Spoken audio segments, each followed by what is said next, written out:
Hello students. आज हम हिंदी व्याकरण पढ़ रहे हैं जिसमें अव्यय का विस्मयादि बोधक हमारा पार्ट 4 चल रहा है। इसके पहले हमने 3 पार्ट पढ़ चुके हैं। उसके बाद हम आज पढ़ रहे हैं विस्मयादि बोधक। तो अब विस्मयादि बोधक की 4th पार्ट है ना। इसके पहले हमने संबंध बोधक पढ़ लिया, समुच्चय बोधक पढ़ लिया, है ना। अब ये है हमारा विस्मयादि बोधक। तो इसमें हम आप देख रहे हैं कि इसमें उदाहरण आपको दिख रहा है कि पिता पिता कह रहा है वाह वाह तुम प्रथम आ गए, वाह वाह वाह वाह तुम प्रथम आ गए, है ना। और खबरदार आगे बढ़े तो गोली मार दूंगा। ये 2 पिक्चर आप देख रहे हैं, है ना। ये 2 पिक्चर आपको यहाँ पे दिखाई दे रही है। और इसमें हम जो पिता कह रहे हैं या जो पुलिस वाला हमें दिख रहा है, खबरदार आगे बढ़े तो गोली मार दूंगा, ये दिख रहा है हमें, पिक्चर दिखाई दे रही है। कहने का तात्पर्य ये है, और भी है। कहने का तात्पर्य ये है कि हम जब भी किसी, अब जैसे यहाँ पे घृणात्मक दृष्टिकोण से हम बता रहे हैं कि छी छी यह चोरी करता है, छी छी यह चोरी करता है। लास्ट में दिख रहा है आहा धन्य भाग्य, है ना। तो ये पिक्चर पे से और इस सेंटेंस पे से हमें खुद समझ में आता है कि हम किस तरह से अपने उद्गार या अपने शब्द हम किस तरह से प्रयोग कर रहे हैं और किस जगह हम ये शब्दों का प्रयोग करते हैं, है ना। खैर विस्मयादि बोधक आप समझ में आ गया होगा। अभी ये जैसे हाय हाय मर गया, है ना। बाप रे हाय हाय मतलब क्या, किसी चीज़ को देखकर सभी विस्मयादि बोधक यही होता है कि जब हम किसी चीज़ को देख लेते हैं और हमारे से अचानक से जो शब्द हमारे खुशी के पल रहे तो वो शब्द निकलते हैं, दुखी रहे तो वो शब्द निकलते हैं, और जैसे किसी चीज़ को हम देखकर मतलब आश्चर्य होता है तो वैसे शब्द हमारे निकलते हैं। कहने का तात्पर्य यह है कि विस्मयादि बोधक मतलब आश्चर्यजनक या अचानक से हम जो शब्द का प्रयोग करते हैं वो विस्मयादि बोधक शब्दों में आता है। तो कहने का मतलब ये है कि हमें अब आगे हम इस चीज़ का पढ़ते हैं कि विस्मयादि बोधक क्या होता है। विस्मयादि बोधक जैसे हम शब्द का प्रयोग करते हैं हर्ष, शोक, घृणा, है ना, ग्लानि, ये सारी चीज़ें हम किस में प्रकट करते हैं, हमारे मनोभावों को प्रकट करने वाले शब्दों को हम क्या कहते हैं, विस्मयादि बोधक है। जैसे हर्ष, शोक, घृणा, ग्लानि आदि मनोभाव को प्रकट करने के शब्द को क्या कहते हैं, विस्मयादि बोधक शब्द कहते हैं। जैसे है वह आ भी गया है, जैसे हम बोलते हैं ना हैं, आश्चर्य से जब बोलते हैं तो कैसे शब्द निकलते हैं वह भी आ गया, जिसकी हम कल्पना नहीं कर सकते थे, जिसके बारे में हम सोच नहीं सकते थे। तो जब हम उसको देखते हैं तो हमारे मुंह से शब्द निकलते हैं वह भी आ गया। शाबाश तुमने बहुत अच्छा काम किया, है ना। हाय मैं तो लूट गया, छी छी तुम चोरी करते हो। अब ये विस्मयादि बोधक शब्दों को हम इसमें हर्ष, शोक, घृणा, ग्लानि आदि शब्दों का मतलब जैसे हम इसमें रहते हैं उसमें हम उसका प्रयोग करते हैं। अब विस्मयादि बोधक जो है शब्द जो है उसके अब हम आगे देखते हैं उसके भेद, है ना। अब विस्मयादि बोधक शब्दों के भेद 4 प्रकार के होते हैं। कितने प्रकार के होते हैं? 4 प्रकार के होते हैं कि विस्मयादि बोधक शब्दों के निम्नलिखित 4 भेद होते हैं, है ना। 4 भेद हैं, है ना। प्रकार बोलो भेद बोलो चलेगा। तो सबसे पहला है उसमें आश्चर्य बोधक, जिसमें हम विस्मय करते, विस्मय मतलब आश्चर्य। दूसरा है हर्ष बोधक, हर्ष मतलब खुशी। तीसरा है शोक बोधक, जिसमें हम शोक मतलब दुखी हो जाते हैं या सैड जिसे कहते हैं, या और चौथा है घृणा और तिरस्कार बोधक, जिसको हम धिक्कार देते हैं, तिरस्कार कर देते हैं, वो घृणा में आ जाता है या तिरस्कार में आ जाता है। ठीक है। तो ऐसे आश्चर्यबोधक शब्द में आते शब्द कौन से आते हैं? अरे, बाप रे, हे, ओहो, क्या, सच, सच में, हम प्रयोग करते हैं ना इस तरह। फिर हर्षबोधक खुशी वाले शब्द होते हैं, आहा, अच्छा, शाबाश, वाह वाह, धन्य, जय जय। ये धन्य धन्य, जय जय, तो ये शब्द जो होते हैं वो किस में होते हैं? हर्षबोधक में होते हैं, या ना खुशी। तीसरा है शोकबोधक। शोकबोधक में होता है हाय हाय, बाप रे, हे राम, है ना, बोलते हे राम ऐसे कैसे हो गया। किसी के बारे में हम सोचते हैं या सुनते हैं किसी के बारे में, कोई गिर गया या उसे बहुत ज़्यादा मार लग गई या कोई ख़त्म हो गया, तो हम उस तरीके से शब्द जो हैं वो हम अपने शब्दों में प्रयोग करते हैं, तो वो क्या कहलाते हैं? विस्मयादिबोधक कहलाते हैं। अब इसमें दिया है कि किसी भी भाषा में विस्मयादिबोधक शब्द बहुत थोड़े होते हैं, है ना। कि देखो, किसी भी शब्द का प्रयोग जब हम करते हैं ना, किसी किसी की बहुत ज़्यादा आदत होती है, बाप रे ऐसे काम कर दिया, किसी भी चीज़ में, उसको तकिया कलाम भी कहते हैं। जैसे बहुत से लोग रहते हैं ना, अरे यार ऐसे क्यों हो गया, होता है ऐसा। तो ऐसे शब्दों को हम, बहुत से लोग अपने शब्दों में, मतलब जनरली अपनी भाषा में प्रयोग करते हैं, लेकिन किसी भी भाषा में विस्मयादि बोधक शब्द बहुत थोड़े होते हैं। किसी भी भाषा में इनका विशेष स्थितियों में ही प्रयोग होता है। ये मनोभावों को प्रकट करते हैं। क्या करते हैं? मनोभावों को प्रकट करते हैं और वाक्य में प्रायः पहले आते हैं। इनके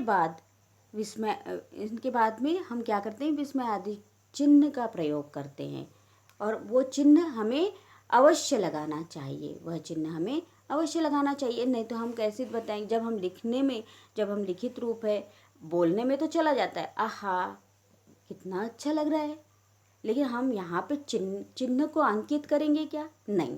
जब हम लिखेंगे, जब हम लिखित रूप में लिखते हैं, तो हमें चिन्ह को लगाना बहुत ज़रूरी है। तो चिन्ह जब तक हम नहीं लगाएंगे, तब तक हमारे वाक्य का हमें समझ में नहीं आएगा कि ये विस्मयादिबोधक वाक्य हैं, है ना। तो इसमें आपको दिखाई दे रहा है कि किसी भी भाषा में विस्मयादिबोधक शब्द बहुत थोड़े होते हैं और इनका विशेष तिथियों में ही प्रयोग होता है, और ये क्या करते हैं? अपने मनोभावों को प्रकट करते हैं। और वाक्य में प्रायः जब हम वाक्य बनाते हैं तो प्रायः ये सब पहले ही लगते हैं, मतलब हमें पहले ही लगते हैं, और इसके बाद हम विस्मयादिक चिन्ह अवश्य लगाते हैं। ओके, आगे की ओर चलते हैं। अब क्या होता है कि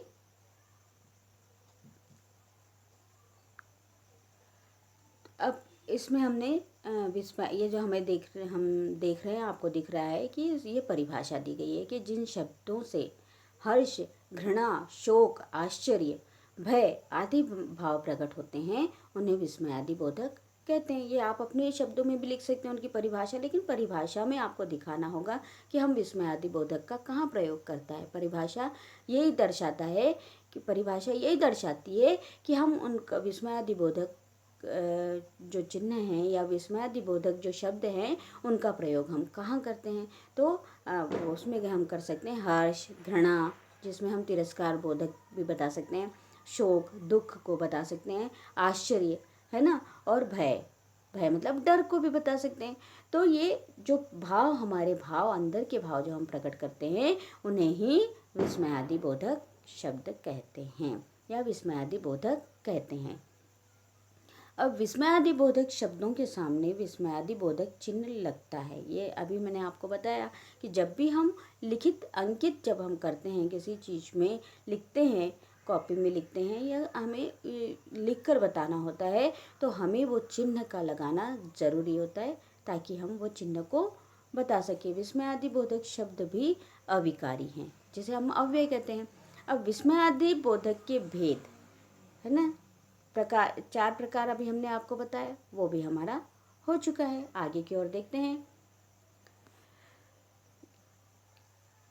इसमें अब देखिए, प्रकार तो है, अभी मैंने आपको 4 प्रकार भी बताए, लेकिन यहाँ पे चेतावनी बोधक भी होता है, भय बोधक भी होता है, संबोधन बोधक भी होता है। मेन 4 होते हैं ना। तो लेकिन यहाँ पे आप ये भी बता, जब चेतावनी किसी को देना, होशियार, सावधान, खबरदार। जब हम बोलते हैं ना सावधान, किसी भी चीज़ के लिए सावधान हो जाओ। और होशियार, अपने आप को होशियार समझ रहे हो, बोलते हैं ना, तो ये चेतावनी बोधक है। लेकिन होशियार है, उसको जब हम होशियार बोल रहे हैं, तो जब हम उसको करते हैं होशियार है वो, तो वहाँ पे होशियार के बाद हमें चिन्ह अंकित करना जरूरी होता है। भयबोधक मतलब वो शब्द होते हैं, बाप रे, हाँ, हा हा, हाय, है ना। और संबोधन बोधक में होता, क्या होता है संबोधन में, है ना, अरे, अजी, अरी, ओ आदि शब्द का प्रयोग करते हैं। तो कभी कभी वाक्यांश भी विस्मयादि बोधक बनता है। जब वाक्य को हम बनाते हैं तो पूरा वाक्य भी कैसा होता है, पूरा वाक्य भी विस्मयादि बोधक बनता है। जैसे कमाल है, सत्यानाश हो, क्या कहने, धन्य धन्य। ये शब्दों का प्रयोग भी हम पूरे सेंटेंस में लगा के उस चीज को कर सकते हैं, किस उस चीज मतलब पूरा सेंटेंस बना सकते हैं। आगे की ओर देखेंगे कि अब ये जो हमने आपको बताया, ये तो हमारा पूरा विस्मयादि बोधक हो चुका है। अब ये जो है निपात, निपात मतलब ऐसे अव्यय जो किसी पद विशेष के बाद लगकर उसके अर्थ को सबल बना देते हैं। कैसे कि ऐसे अव्यय शब्द, जो ऐसे अविकारी शब्द जो किसी पद यानी किसी वाक्य के बाद में लगकर उसके अर्थ को सबल बना देते हैं, उन्हें निपात या अवधारक अव्यय कहते हैं। निपात या अवधारक अव्यय कहते हैं। तो अब यहाँ पे आपको दिख रहा है कि पहला जो वाक्य है वाला, आपको भी पुस्तक पढ़नी है, आपको भी पुस्तक पढ़नी है। तो अब किस पे जोर आया, अब देखो इसमें 3 प्रकार है, 3 प्रकार से शब्द बनते हैं निपात में। कैसे कि आपको भी पुस्तक पढ़नी है, दूसरा है आपको पुस्तक भी पढ़नी है, आपको पुस्तक भी पढ़नी है, और तीसरा है कि आपको पुस्तक पढ़नी भी है। बोलने के जब हम बोलते हैं तो बोलने में भी हमें ये समझ में आता है कि हम कहाँ पर उन शब्द का प्रयोग करते हैं। तो भी जो शब्द लगता है, अब देखिए ऊपर एक ही वाक्य 3 बार लिखा गया है ना। हमने देखा कि ऊपर एक ही वाक्य 3 बार लिखा गया है, और लेकिन तीनों में भी का स्थान बदल दिया गया है। तीनों में भी 3, आपने देखा कि आपको भी पुस्तक पढ़नी है, आपको पुस्तक भी पढ़नी है, और आपको पुस्तक पढ़नी भी है। तो अब इसमें भी का स्थान तो बदल दिया गया, भी के इस स्थान पर परिवर्तन से वाक्य के अर्थ बदल गए हैं। तीनों वाक्य हमें अलग अलग दिखाई दिए हैं। पहले वाक्य का अर्थ है कि दूसरे लोग पुस्तक पढ़ चुके हैं, है ना, आपको भी पुस्तक पढ़नी है। मतलब ये समझ में आ रहा है कि दूसरे लोगों ने भी पुस्तक पढ़ चुके हैं, दूसरे लोग पुस्तक पढ़ चुके हैं और अभी आपको पढ़नी है। आपको भी पढ़नी है मतलब हमको तो उनको तो पढ़नी है, लेकिन दूसरे लोग तो पढ़ चुके हैं और वो पढ़ भी रहे हैं, लेकिन आपको भी पढ़नी है। दूसरे वाक्य में है, अब दूसरे वाक्य का अर्थ है कि अन्य काम करने के अलावा पुस्तक पढ़ने का भी काम करना है। आपको पुस्तक भी पढ़नी है। मतलब आप क्या कर रहे हैं कि दूसरे वाक्य के अर्थ में हम क्या देख रहे हैं कि अन्य काम करने, कोई भी काम करने के अलावा पुस्तक पढ़ने का भी काम करना है ना। बोलते हैं ना पढ़ाई भी करना है आपको, तो आपको वो काम करके पढ़ाई भी करना है। बोलते हैं ना हम खाना खा लो उसके बाद पढ़ाई भी करना है आपको। तो ये सेकंड वाला जो वाक्य है उसमें हमें ये समझ में आता है कि हमको क्या करना है कि अन्य काम करने के अलावा पुस्तक भी पढ़नी है। तीसरे वाक्य का अर्थ है कि आपके लिए पुस्तक केवल देखने या खरीदने के लिए नहीं है, बल्कि पढ़ने के लिए है ना। आपको पुस्तक पढ़नी भी है। तीसरा वाक्य जो तीसरा सेंटेंस है उसमें हम क्या बोल रहे हैं, आपको पुस्तक पढ़नी भी है। तो उसका मतलब क्या होगा, उसका मतलब ये होगा कि आपके लिए पुस्तक केवल देखने या खरीदने के लिए नहीं है, बल्कि पढ़ने के लिए भी है। अर्थ का यह परिवर्तन अलग अलग पदों के बाद भी के प्रयोग के कारण हुआ है। तो भी जो है वो क्या कहलाया है, निपात कहलाया है ना। भी क्या कहलाया है, निपात कहलाया है। तो यहाँ पर हमने अभी देखा है ना। अब जैसा यहाँ पे ही दिया है, अब यहाँ पे ही जो दिया है, ही जो दिया है कि मोहन को इनाम ही मिलेगा, मोहन को इनाम ही मिलेगा। और दूसरा है उसका ही वाक्य कि मोहन को ही इनाम मिलेगा, मोहन को इनाम ही मिलेगा, यानी हम समझ रहे हैं कि इसे इनाम ही मिलेगा, एक ही मिलेगा। लेकिन अब जब दूसरे लोग बात करते हैं तो मोहन, भाई उसका हकदार सिर्फ मोहन ही होगा, क्योंकि मोहन ने इतना अच्छा प्रेजेंटेशन दिया, या इतना अच्छा परफॉर्म किया, या इतना अच्छा उसका जो था परफॉर्मेंस था, उसके उसके अनुसार ही उसे ही मिलेगा, मोहन को ही इनाम मिलेगा, है ना। तो अब यहाँ पे हमने अभी देखा कि दो सेंटेंस है, लेकिन दोनों का मतलब अलग अलग है।